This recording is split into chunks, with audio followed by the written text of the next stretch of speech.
Dans une nouvelle série d'entretiens, nous allons réfléchir à plusieurs questions qui touchent un point central de notre vie chrétienne, l'Eucharistie. Nous allons réfléchir à ce que, par exemple, nous faisons le dimanche quand nous allons à la messe. Et la première des questions à se poser, c'est mais au fond, qu'est-ce qui se passe à la messe? Je pense que beaucoup d'entre nous seraient embarrassés pour l'expliquer à quelqu'un qui viendrait pour la première fois dans une église et puis il voit le prêtre tenant un morceau de pain apparemment et qui dit « ceci est mon corps ». Alors, il y a de quoi se dire, mais bien sûr que non. On voit bien que c'est pas un corps. Et pourquoi parle-t-il comme ça en répétant quelque chose qui a été dit il y a 2000 ans? Bon, quantité de questions que bien souvent les chrétiens eux-mêmes n'osent pas trop poser parce que c'est très difficile à comprendre. Je suis tout à fait d'accord, je le dis tout de suite, c'est incompréhensible. Et durant nos entretiens, nous n'allons pas chercher à comprendre ce qui se passe, mais à comprendre ce que Jésus nous dit à travers ce geste incompréhensible. Bon. En tout cas, nous devinons que nous avons là un point de contact entre le ciel et la terre. Il y a dans ce geste et cette parole toute simple et qui semble incompatible. Mais non, c'est du pain, c'est pas un corps. Bon. La parole de Jésus prétend bien établir une continuité absolue entre ce que l'expérience commune, ce que je vois avec mes yeux, là je perçois un élément de la création du pain, ça pourrait être autre chose d'ailleurs, et puis l'affirmation d'une réalité divine. Celui qui, à ce moment-là, dit c'est mon corps, nous le reconnaissons par ailleurs comme fils de Dieu. Bon. Et nous devinons que cela a à voir avec toute la vie chrétienne qui est cette mystérieuse alliance entre Dieu et l'homme, le ciel et la terre, ce que d'un mot un peu savant on appelle le mystère de l'incarnation, c'est-à-dire le mystère de Dieu fait homme. Bon. Pour essayer d'entrer dans ce mystère, nous commencerons par quelques considérations préalables. La première, c'est justement ne pas tricher avec le fait que ce à quoi nous assistons à la messe soit incompréhensible. Et cette incompréhensibilité de « ceci est mon corps » et puis on voit du pain était soulignée jusqu'à une date récente lorsque la liturgie étant dans une langue que la plupart des gens ne comprenaient plus, le latin, étant le prêtre, on ne voyait pas ce qu'il faisait puisqu'on le voyait de dos, il était orienté, et c'est important aussi, vers le soleil levant. Bon, donc on voyait rien, on n'entendait pas grand-chose et on comprenait encore moins. Donc on savait bien que si on venait à la messe, c'était pour quelque chose qui nous dépassait complètement. Bon.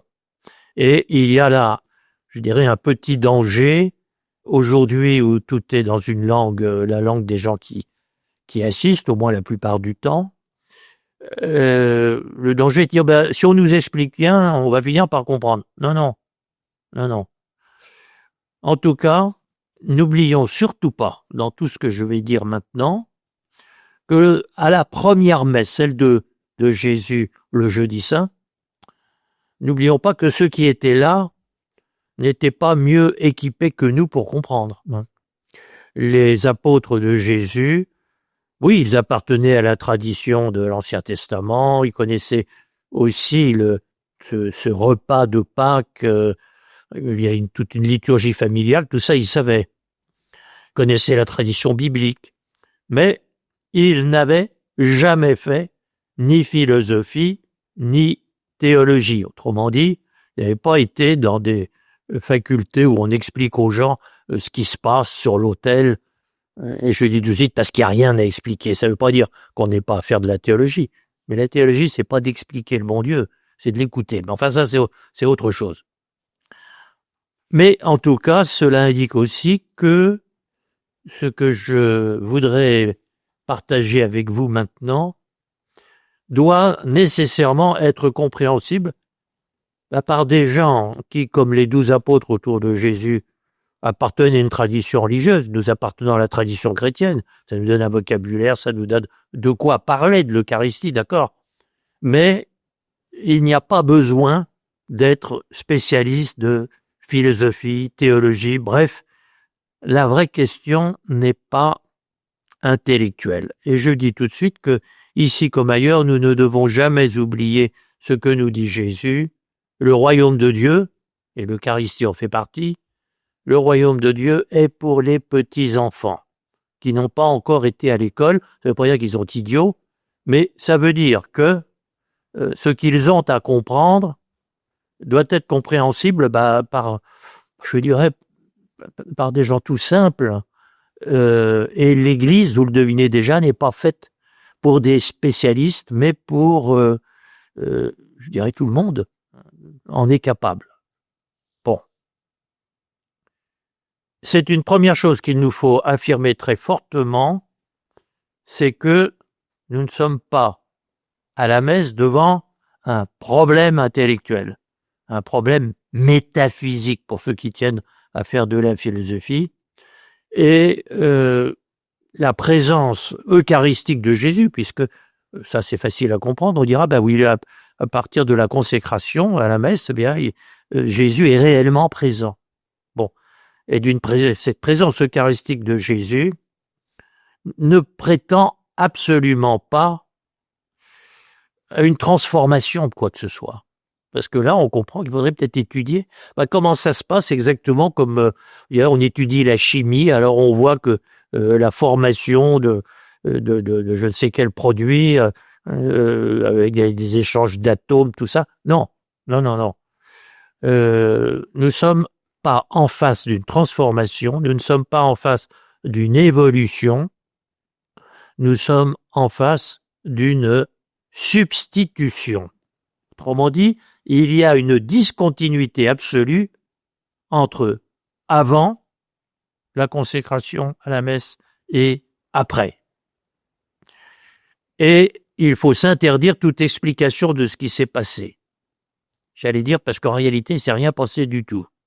On dit, vous, on voit bien, vous croyez pas à la présence réelle du Christ, etc. Mais si, j'y crois. Mais je veux dire, il est très important de voir qu'on n'est pas en face de l'évolution du pain qui devient le corps du Christ, je sais pas quoi. Mais beaucoup plus radicalement, nous sommes en face d'un changement, d'une mutation. Si à la place de ce crayon qui est sur la table, je mets une gomme, il n'y a pas une évolution du crayon en gomme. Il y a autre chose. Et nous savons seulement, et c'est là qu'il faut être chrétien, et c'est pour ça que normalement, la messe est réservée aux chrétiens, parce que les autres, ils vont tellement, je dirais, prêter, ils vont croire que c'est de la prestidigitation, je sais pas quoi, enfin, on peut pas comprendre, sans la foi en Jésus et en la parole de Dieu, on peut pas comprendre ce qui se passe à la messe. Bon.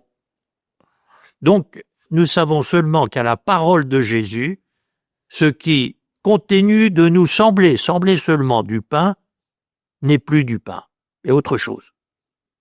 Et pour bien affirmer cela, un saint Augustin ou un saint Ambroise, nous sommes là au IVe siècle, un saint Augustin ou un saint Ambroise s'adressant aux catéchumènes, donc des gens qu'il faut former à la foi chrétienne, leur disent la parole du Christ qui a pu faire de rien ce qui n'était pas dans la création, à partir de rien, le bon Dieu fait le ciel et la terre, etc. La parole du Christ qui à partir de rien a pu faire tout ce qui est, ne peut-elle pas changer les choses qui sont en ce qu'elles n'étaient pas? Donc vous voyez, ça nous renvoie à une décision et un acte divin aussi radical que la création à partir de rien. Dieu dit que la lumière soit et pouf, la lumière fut. Donc c'est ce niveau, non pas de transformation encore une fois, mais de création, de mutation, de changement qu'il nous faut avoir bien présent à l'esprit quand on parle de ce qui se passe sur l'autel à la messe. Alors j'ai dit, entre avant et après, c'est plus la même chose. Et déjà ce mot de chose, je devrais l'éviter. Je devrais l'éviter. Ce mot est encore de trop puisque il implique finalement que je prenne une certaine distance pour examiner cette chose. On dit subtilement, subrepticement, j'ai réintroduit, je dirais, une intention de maîtriser intellectuellement ce qui s'est passé. J'en fais un objet pour pouvoir l'observer en prenant une certaine distance, mais là, ça marche pas. Je dirais intellectuellement, déjà, nous trichons. Et ici, je pense simplement à ce que dans l'hymne pour la fête du Saint-Sacrement, un saint Thomas dira, nous sommes là au XIIIe siècle, ici, ubi sensus deficit, là où, avec nos ressources sensibles, même tout ce qu'il y a dans notre cerveau, etc., deficit, là, c'est déficient, ça marche pas. Sola fides sufficit. Autrement dit, la foi seule nous dit la réalité. Bon. Et donc, il faut se taire ici. Eh bien, avançons un peu dans notre réflexion. Comment associer, on va dire, le réel du corps du Christ, il est réellement présent. Alors les philosophes diront ce qui subsiste. Comment associer ce qui subsiste à l'apparence qui reste celle du pain? Et là les philosophes diront les accidents. Autrement dit, substance, corps du Christ, accident du pain. Bon, je ne veux pas aller très loin dans ces questions qui, encore une fois, sont secondaires et appartiennent à une théologie qui n'est pas tout à fait celle que nous pratiquons ici. Toutes ces questions donc ont des réponses. Et par exemple, on parlera de transsubstantiation. Je emploie ce mot parce que beaucoup parmi nos auditeurs l'auront entendu, par exemple, quand à la messe du dimanche, durant l'homélie, le prêtre explique ce qui se passe dans l'Eucharistie, etc. Bon, alors c'est un mot très savant, mais c'est une façon très savante de dire qu'on peut rien dire en fait. Donc, je dis pas que ce mot n'est pas juste, mais dans son très beau texte, sa très belle encyclique sur l'Eucharistie, le pape Paul VI lui-même dit on peut parler de transsubstantiation. Et nous devinons tous un changement de substance, ce qui était n'est plus, et ce qui a n'était pas. Bon, mais simplifions les choses, et le pape lui-même dit c'est un mot qui ne rend pas vraiment compte, parce qu'on ne peut pas rendre compte de ce qui se passe dans l'Eucharistie. Très bien. Et j'ajoute que ce type de question, très développé aujourd'hui, en réalité provient des païens, provient pas des chrétiens. Vous voyez ce genre de questions, qu'est-ce qui se passe sur l'autel et tout ça, ça débarque dans la réflexion chrétienne vers le XIIe siècle. Et on s'aperçoit que c'est lié aussi à une très grande baisse de la pratique sacramentelle des chrétiens. On voit, à partir du Xe siècle, les gens vont à la messe, mais ils ne communient plus. D'abord, ils ne communient plus sous les deux espèces, le pain et le vin, devenu le corps et le sang du Christ, mais même tout simplement, ils ne communient plus du tout. Et c'est à ce moment-là qu'on voit ces questions finalement assez théoriques se poser. On voit, elles se posent quand il y a une distance par rapport à l'Eucharistie. Ce qui veut dire aussi que quand il faudra initier à l'Eucharistie, non seulement des enfants, mais des nouveaux chrétiens, même adultes, etc., attention, il ne faudra pas leur expliquer que. Il faudra miser sur le fait que Jésus t'invite. Et peu à peu, tu comprendras pourquoi il t'invite. Il y a toute une pédagogie de la vie chrétienne qui fait passer la vie chrétienne avant la théologie. Ça, c'est très, très important.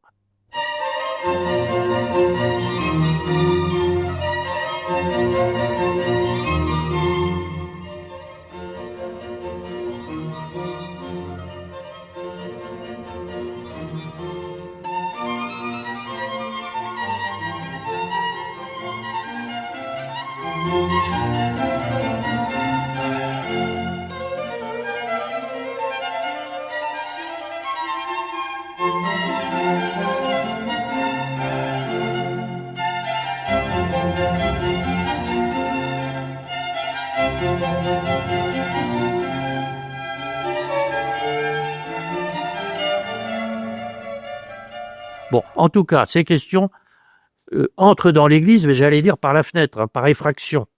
Les questions païennes. Et on les voit se multiplier au moment où on se met à douter d'un peu tout dans la vie chrétienne, je dis vers le XIIe siècle. Et c'est ce qu'on appelle, vous voyez, le grand auteur à ce moment-là, c'est Saint Bernard. Et Saint Bernard voit le danger, notamment parce que un de ses grands adversaires, un certain Abélard, se met à dire, oui, mais attendez, là, moi, c'est pas, vous dites le corps du Christ, mais moi je vois du pain, bon. Et Saint Bernard représente, je dirais, la première théologie, le premier discours sur Dieu des chrétiens, celui qu'on appelle les pères de l'Église. On dit souvent que Saint Bernard est le dernier des pères de l'Église, parce que la démarche était d'une confiance première, absolue, radicale en la parole de Dieu. Jésus l'a dit, donc c'est vrai, dans l'Eucharistie comme pour le reste. Il n'y a plus qu'à bien comprendre ses gestes et ses paroles. Bon, d'accord. Or, on voit arriver, je dirais finalement, d'une pensée radicalement païenne. On dit, ouais, mais êtes-vous bien sûr que Jésus-Christ soit si fiable que cela? Et puis quand vous dites ceci est, avez-vous réfléchi sur le verbe être, l'essence, les choses, c'est quoi? Et puis on peut douter de tout, etc. Bon, alors c'est très important de voir que là, on est au départ de deux façons de parler de Dieu. La façon Saint Bernard, père de l'Église, et puis ça va continuer chez tous les grands maîtres spirituels, mais ils seront plus trop des enseignants, ils seront plutôt dans les monastères. Bon, mais en tout cas, pour eux, il s'agit de laisser parler le bon Dieu. Là où, je dirais, la manière Abélard, et qui ensuite va être envahissante, même si c'est bon, d'une façon pas trop radicalement, je dirais, éloignée de la foi chrétienne, mais qui va chercher à dire mais c'est pas si déraisonnable que ça, et au fond, on peut aussi développer tout un discours sur qu'est-ce qui se passe sur l'autel, et un discours que, à la limite, des non-chrétiens pourraient admettre, parce qu'on est là pour leur dire, bah, les chrétiens, on n'est pas plus bêtes que les autres. Bon, et vous voyez que là, on a un choix à faire, et je dis tout de suite que le nôtre dans nos entretiens, c'est celui des pères de l'Église, et c'est celui de Saint Bernard. Bon. Alors ne pensons pas que les pères de l'Église étaient des naïfs, mais rendons-nous compte que le naïf, c'est le païen, si je puis me permettre, parce qu'il se condamne d'avance à enfermer le réel dans ce qu'il peut en penser par lui-même, faute d'avoir reçu une révélation qui vient d'ailleurs, qui vient de Dieu lui-même, et dans laquelle, à ce moment-là, il reconnaîtrait le réel comme autrement plus solide que l'idée qui s'en fait. Bon. Vous avez là le point de départ de ce qu'on appelle le phénomène de la sécularisation, autrement dit, de soumettre une éventuelle révélation que Dieu nous ferait de lui-même à, je dirais, au fonctionnement de l'homme, hein, et que l'obéissance de la foi n'est plus un principe de développement du discours sur Dieu. Bon, alors je fais que signaler ces questions qui nous emmèneraient trop loin. En tout cas, revenons à l'attitude de Saint Bernard et des pères de l'Église, parce que ce qui nous intéresse, ce n'est pas d'analyser un phénomène étrange, du pain devient autre chose que du pain. Non, notre question, c'est ce que nous cherchons à faire, c'est de comprendre ce que Jésus a fait le jeudi saint et qui n'était pas prévu par les païens. Jésus n'a pas prétendu faire un tour de prestidigitation, mais je le laisse parler et je conclus ce premier entretien par là. J'ai désiré d'un grand désir, nous dit-il, manger cette Pâque avec vous. Hein, cette Pâque qui est, depuis la sortie d'Égypte, hein, la grande fête liturgique du peuple élu. Et cela, continue Jésus, pour demeurer avec vous jusqu'à la fin des temps. Voilà. Et c'est comme accomplissement de ce grand désir que nous allons essayer maintenant de comprendre les paroles et les gestes de l'Eucharistie. Mon père, en vous entendant, j'aurais envie de vous poser la question, finalement, puisque nous avons une intelligence, quel est le juste rôle de cette intelligence dans notre relation avec Dieu? En effet, le bon Dieu nous donne une intelligence et déjà, il serait très intéressant de voir à quel point, là où l'évangile est annoncé, on voit des réussites techniques, des réussites, toute une civilisation qui montre que nous ne sommes pas invités à laisser en panne notre intelligence. Alors, elle nous sert à quoi?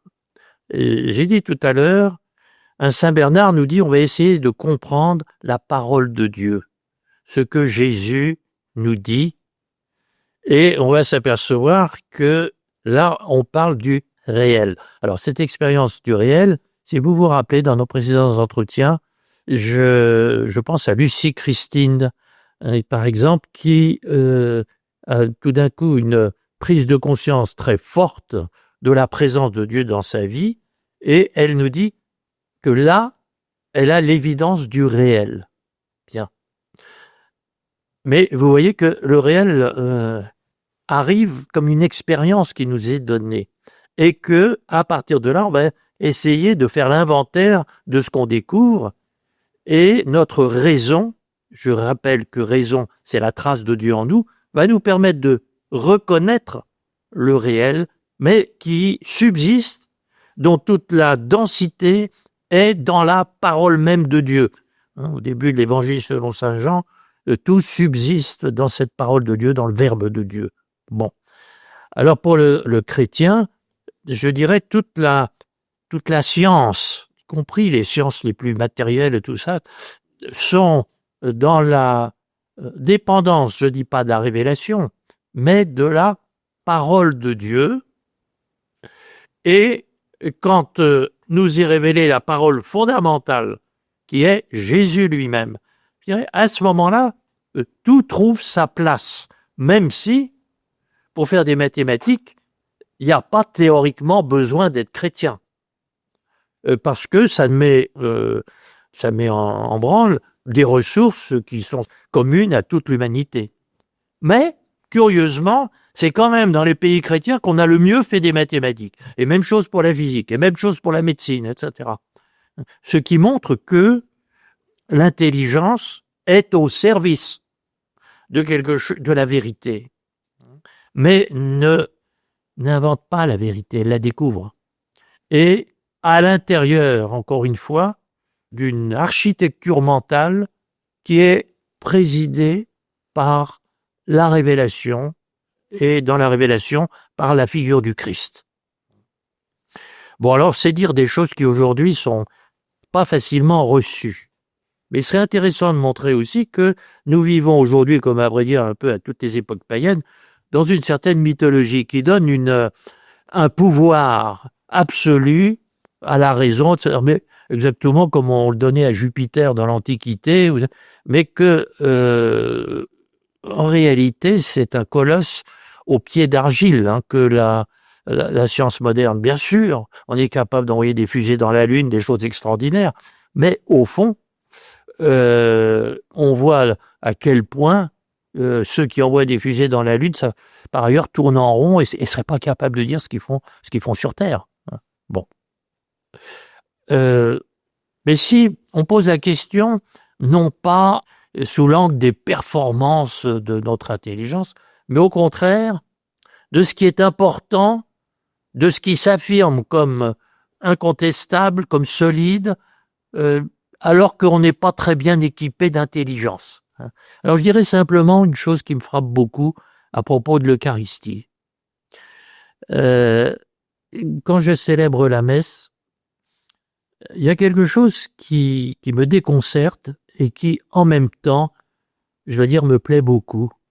C'est quand viennent communier des personnes, soit des tout petits enfants, soit des personnes qui ont un handicap mental.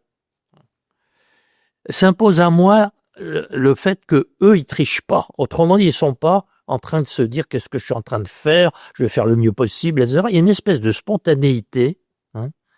Et, le petit qui, avec un grand sourire, me dit Amen quand je lui présente le corps du Christ, il me semble qu'il a tout compris. Et en même temps qu'il est complètement incapable d'analyser ce qu'il est en train de faire.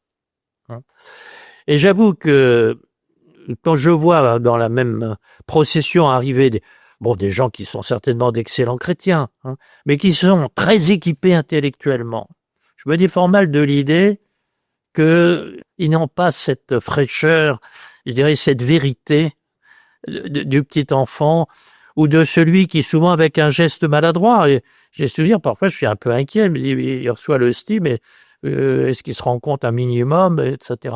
Bon, et je pense aussi à quelque chose qui nous montre le rôle de l'intelligence justement dans ce geste fondamental de vie chrétienne qui est de recevoir Jésus.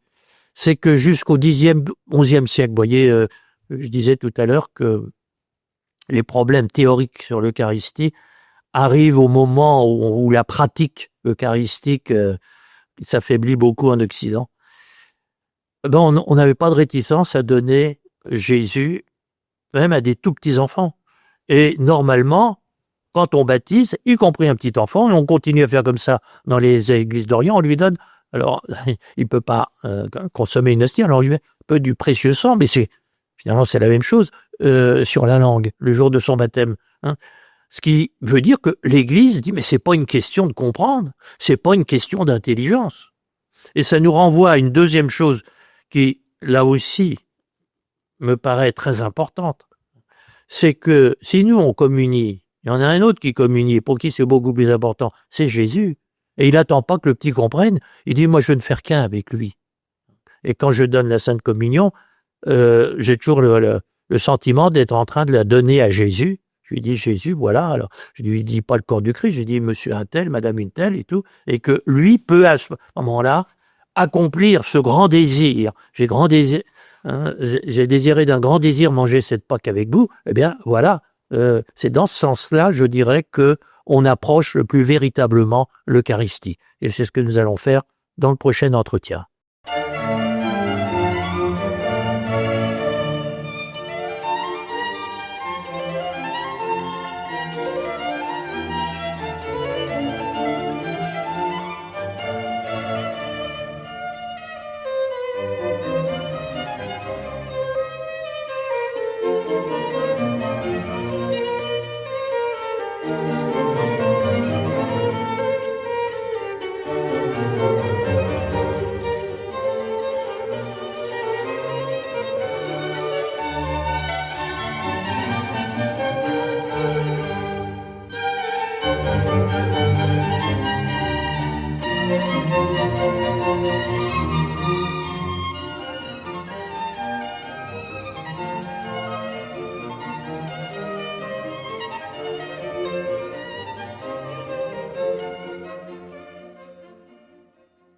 Nous nous sommes quittés dans notre dernier entretien sur le grand désir de Jésus tel qu'il l'exprime le jeudi saint et désir qui lui fait nous donner l'Eucharistie.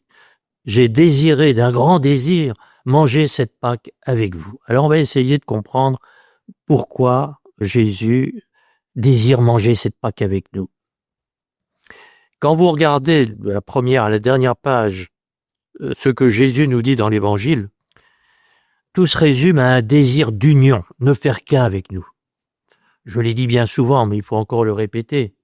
Sa seule prière est que nous soyons en lui et lui en nous, comme il est dans le Père et que le Père est en lui.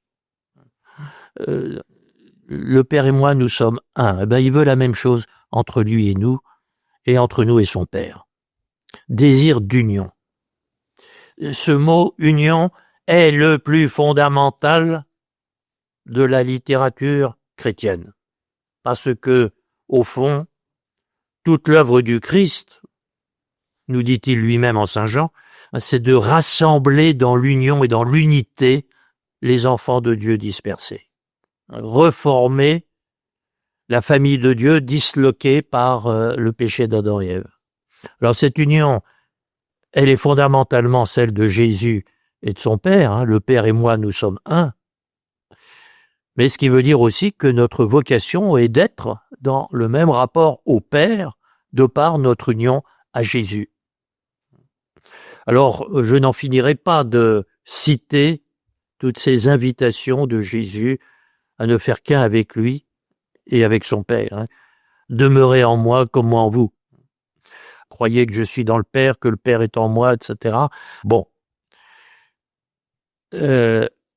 Ceci pour centrer ce que je vais dire maintenant sur le désir de Jésus dans l'Eucharistie. Notez bien que ce que je viens de citer, toutes ces citations sur l'union entre Jésus et nous, vous le trouvez de façon significative autour du Jeudi Saint, au moment justement où cette union va s'accomplir dans la passion du Christ.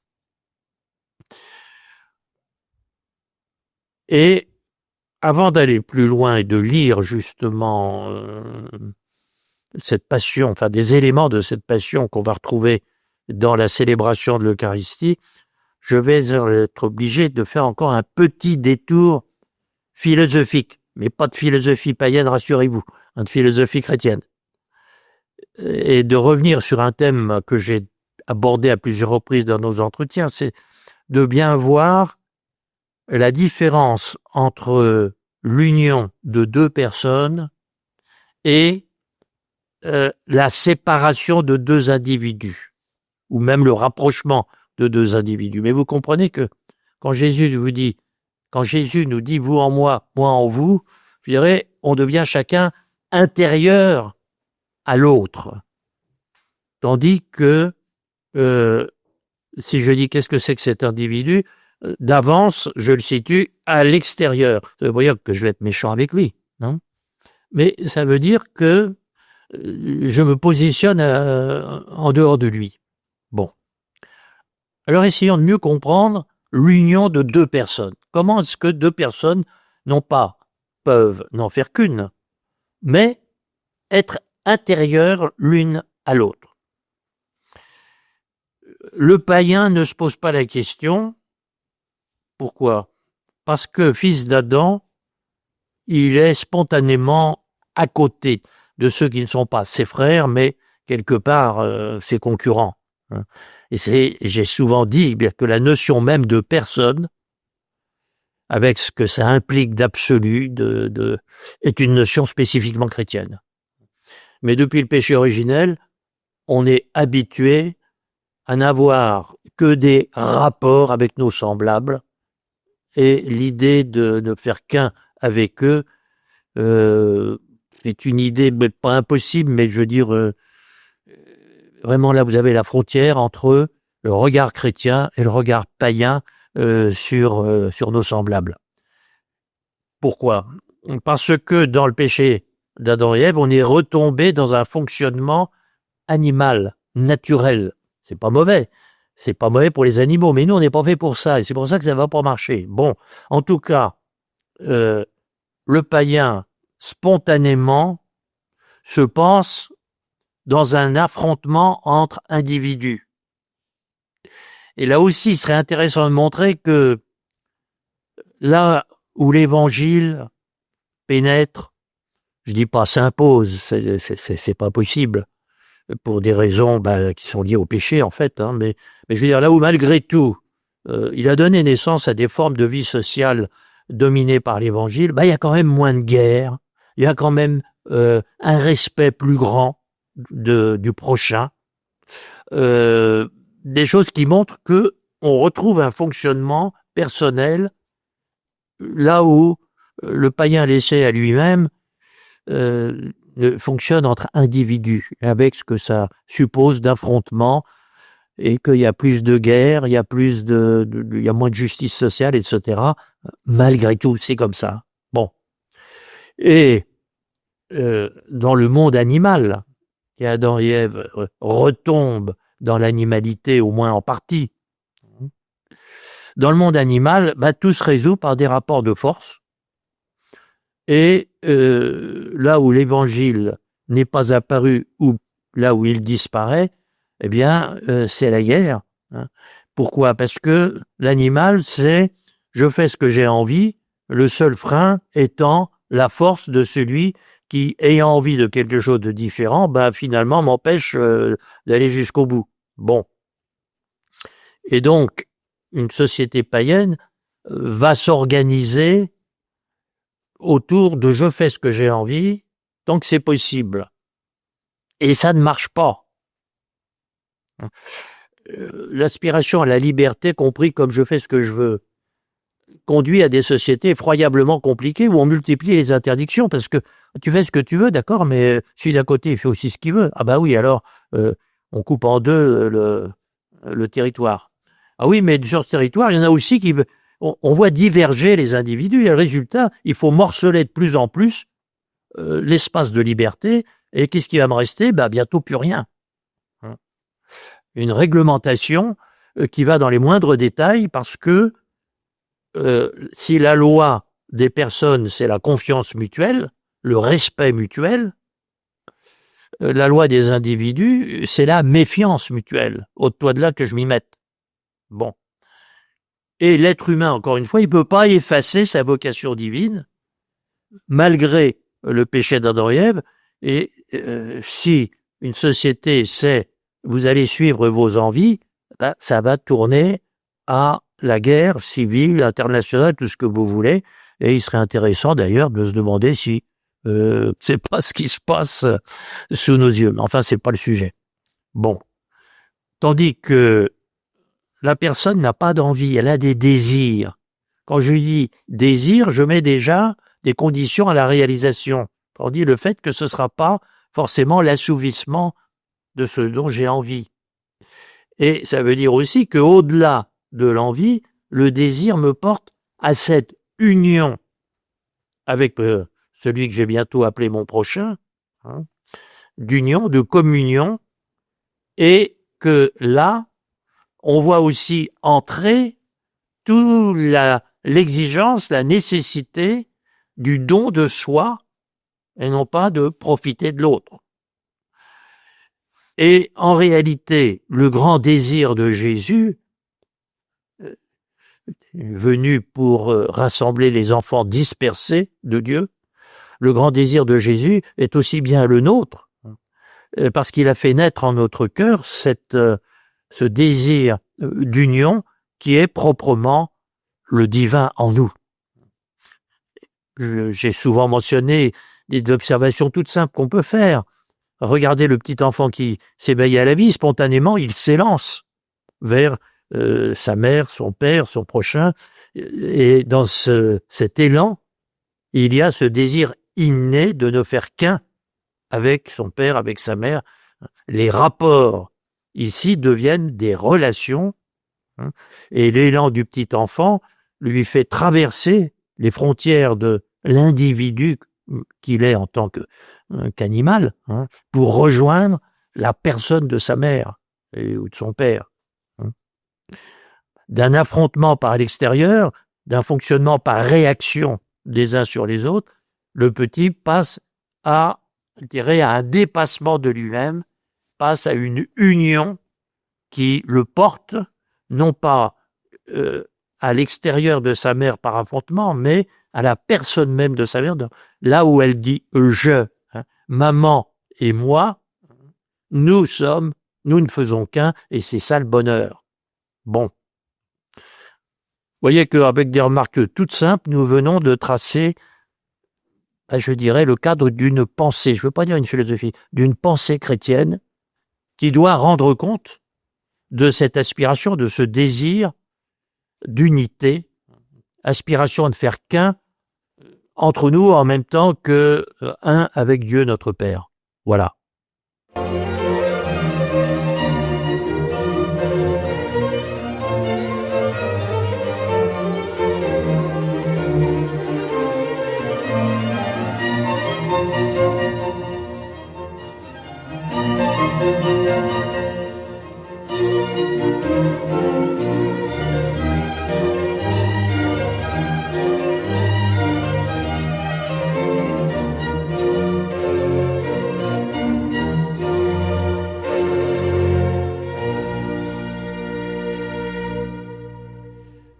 Réfléchissons encore un petit peu sur cet élan du petit enfant, élan qui le porte vers sa mère et qui finalement nous porte tous à ne faire que un les uns avec les autres.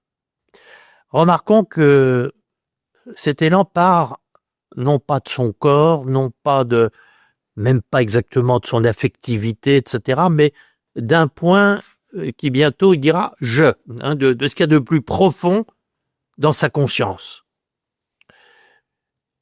Et cet élan le porte là aussi au-delà du corps de sa mère, de ses caractéristiques socioculturelles, de sa culture, tout ce que vous voudrez, etc. Pour rejoindre un point, il vise le tu, qui est le je de sa maman. Bon, autrement dit, c'est le plus profond de moi-même qui veut ne faire qu'un avec le plus profond de toi, auquel je m'adresse.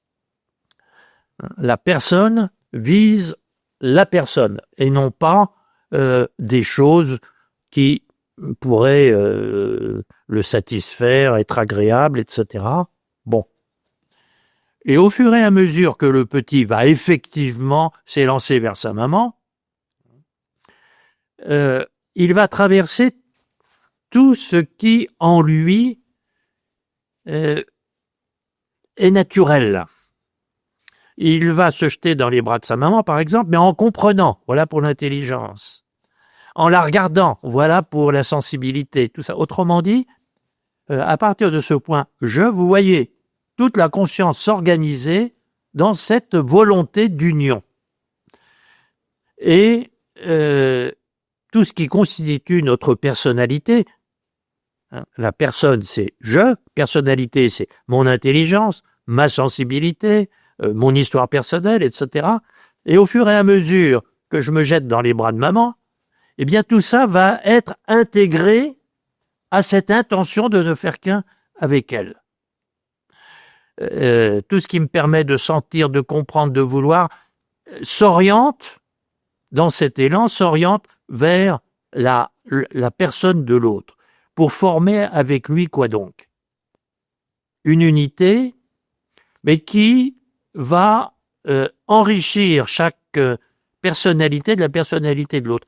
C'est avec mon intelligence, avec mon corps aussi que le petit se jette dans les bras de sa maman. Nous allons former à nous deux un nouveau sujet. Nous allons dire nous. Maman et moi, nous sommes si bien dans les bras l'un de l'autre. Voilà, et on pourrait dire ça de façon analogue de toutes les relations entre deux personnes humaines. Nous formons à ce moment-là un nouveau sujet. Le nous, maman et moi, nous sommes si bien l'un avec l'autre. Ce nous, ce n'est pas le moi du petit additionné au moi de la maman, mais c'est toi en moi en toi. Vous retrouvez ici la prière de Jésus qui dit son grand désir, c'est d'être en nous et nous en lui, comme il est dans le Père et que le Père est en lui. Alors l'union est réalisée. L'amour, l'élan a abouti, le désir est satisfait. Et tout ce qui est objet de rapport dans le monde animal, les contacts par l'extérieur, les réactions de ceci sur cela, tout ce qui fait que mon corps c'est pas ton corps, que mon affectivité c'est pas ton affectivité, mon intelligence c'est pas la tienne, bien tout ça va maintenant être uni dans une relation. Vous voyez, le rapport s'est retourné en relation au moment où l'individu s'est retourné en personne. Bon. Remarquons une dernière chose, et puis j'en aurai fini avec la philosophie. Remarquons une chose, c'est que ce nous que le petit va former, par exemple, avec sa maman, puis vous avez ça dans toutes les relations humaines, ce nous ne se maintient qu'autant que, je dirais, le petit va me le raconter. Mieux encore, la formation d'un nouveau sujet, le nous, suppose qu'ils aient l'un et l'autre une intention qui les dépasse tous les deux. Il faut s'occuper ensemble d'un troisième, en fait. La grammaire nous dit ça très simplement. Toi et moi, nous allons nous occuper de un tel, etc. Et par exemple, des parents qui ont un projet pour leur enfant vont lui dire, la maman va par exemple dire, ton père et moi, nous allons organiser tes vacances. Bon, s'il n'y a pas d'enfant, il n'y aura pas de nous. Autrement dit, ce nous est nécessaire pour que se forme l'union en même temps que c'est l'union qui forme ce nous. S'il n'y avait pas le troisième, les deux ne pourraient pas fonctionner ensemble. Ce qui revient à dire qu'il faut être trois pour ne faire qu'un. Voyez ? Et que l'amour est inséparablement union de deux personnes et ouverture des deux personnes et une troisième. Et s'il n'y a pas la troisième, je dirais, elles vont fonctionner en parallèle, mais elles ne vont jamais connaître l'union entre elles. Les deux premières personnes sont unies par la troisième, en même temps que la troisième n'existe que dans l'union des deux premières. Alors, quand nous professons notre foi chrétienne dans le credo, nous disons le Saint-Esprit procède du Père et du Fils. Vous voyez que procéder, c'est pas un résultat, c'est quelque chose d'original hein, qui suppose la Trinité. Et ça nous montre aussi que le mystère de la Trinité s'étend à tous ceux que Dieu crée à sa ressemblance. Et voilà, cela va nous permettre de comprendre maintenant ce qui se passe dans l'Eucharistie. J'ai dit que non, pas tout à fait, mais de comprendre ce que Jésus veut vivre avec nous dans l'Eucharistie. Mais il y a une dernière chose encore que j'ai pas mentionnée. Je l'ai mentionné, mais j'ai pas précisé. J'ai dit les rapports, ça se fait par l'extérieur. Il y a cette frontière du corps. Et c'est à la fois mon corps qui m'avertit de la présence de celui d'une autre personne. Hein. Si j'avais pas des yeux pour vous voir, si j'avais pas des oreilles pour vous entendre, si j'avais pas une main pour vous toucher, etc., je saurais pas que vous êtes là. Donc le corps m'informe, permet que je me rende compte de votre présence. Mais en même temps, il est impossible de dire toi en moi en toi, en restant au corps, parce qu'à ce moment-là, sur la chaise, il n'y a qu'une place. Bon. Alors, il nous reste à repérer cette place du corps dans l'union de deux personnes. Donc, vous voyez, le corps est à la fois un révélateur et un obstacle à l'union. Un révélateur des personnes et un obstacle à l'union. Alors, 2 ou 3 petites remarques, que je ne vais pas aller plus loin que cela dans le rôle du corps dans l'union. Mais on remarque d'abord que les relations entre les personnes ne dépendent pas de la distance entre elles, contrairement au rapport entre les individus. Je vous disais, si je n'avais pas des yeux pour vous voir et des oreilles pour vous entendre, je ne saurais pas que vous êtes là. Bon, donc il faut un contact par l'extérieur pour que les individus fonctionnent entre eux. En revanche, deux amis habitant à des kilomètres l'un de l'autre peuvent mener vie commune dans la mesure où ils ont une intention commune. Si par exemple, ils collaborent à un même projet, ils construisent tous les deux une maison, mais l'un est menuisier dans son atelier, l'autre il est maçon sur le chantier, il y a 20 kilomètres entre les deux, reste qu'ils veulent la même chose et qu'ils peuvent dire « nous construisons la maison ». Ils sont ensemble, quelle que soit la distance.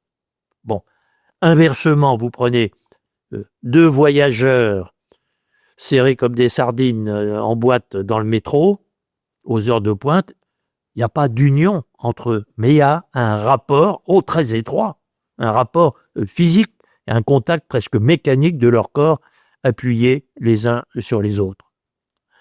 Alors c'est très important de remarquer ça parce que ça nous prépare à comprendre que dans l'Eucharistie, il y aura exactement la situation du croyant par rapport à Jésus. vous ne me verrez plus, mais je serai là quand même. Hein, c'est ce qu'il dit en gros le jeudi saint. Hein. Autrement dit, ce sera à la fois une épreuve et un accomplissement. Et là aussi, dès qu'on oublie ce que j'ai dit tout à fait en commençant notre premier entretien, hein, qui s'adresse à des petits-enfants, à des gens qui n'ont pas fait d'études, etc., hein, dès qu'on commence à vouloir, je dirais, comprendre ce qui se passe, ça marche plus. Hein.